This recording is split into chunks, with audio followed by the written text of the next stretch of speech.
أسعد الله أوقاتكم حبايبي، وين ما تكونون رجعت وياكم فيديو جديد ووصفة جديدة. اليوم راح نسوي حلو سهل وسريع وبسيط ومكوناته متوفرة بكل بيت، اللي هو الداطلي العراقي. هنا أنا جبت 2 كوب طحين وخاشوقة أكل نشا، وخاشوقتين أكل شكر ورشة ملح، وهذه المكونات الجافة بس.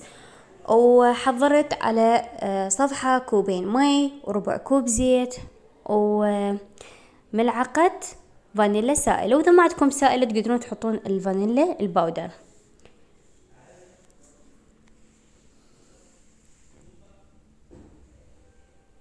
هنا أنا جبت الكوبين مي، ضفت عليهم الفانيلا السائلة وضفت عليهم ربع كوب زيت، وراح أخليهم على النار إلى أن يفور المي.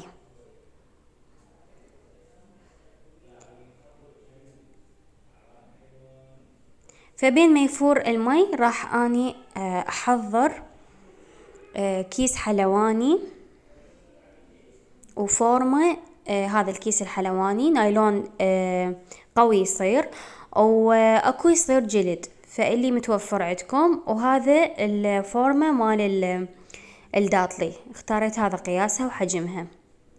فدخلت الفورمة بالكيس وقصيت الكيس، وهنا بين ما خليته رجعت لقيت المي فاير. هو وديفور اخليه على الطحين والمكونات الجافة اللي خلطتها بهذا الشكل. هو وديفور خليته. طبعا هذه الوصفة ناجحة 1,000,000%.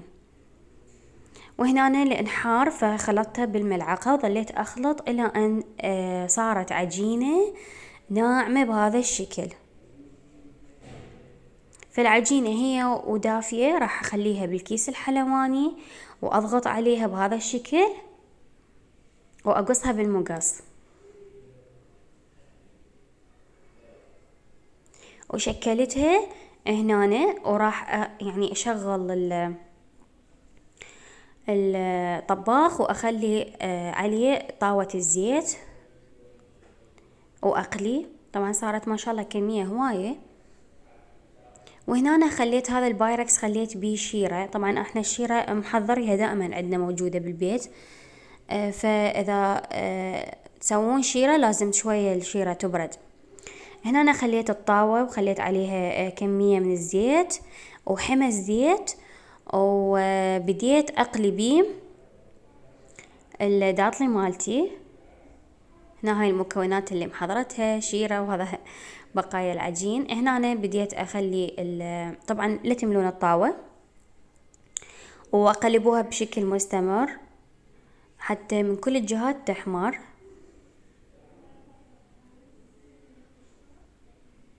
هنا طلعت وجبة، طبعا صارت كمية كلش هواية.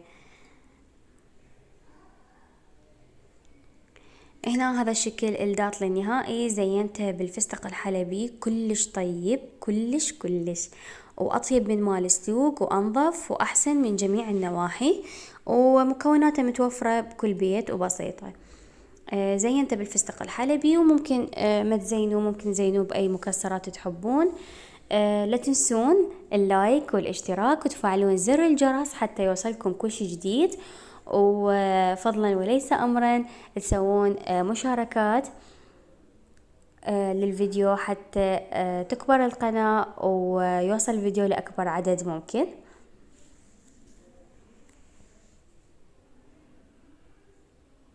شوفوا الجمال، والطعم حرفيا يجنن، مقرمش وكريسبي وطري من جوا. واللي هنا انتهى فيديونا لهذا اليوم، وانتهت وصفتنا لهذا اليوم. في أمان الله.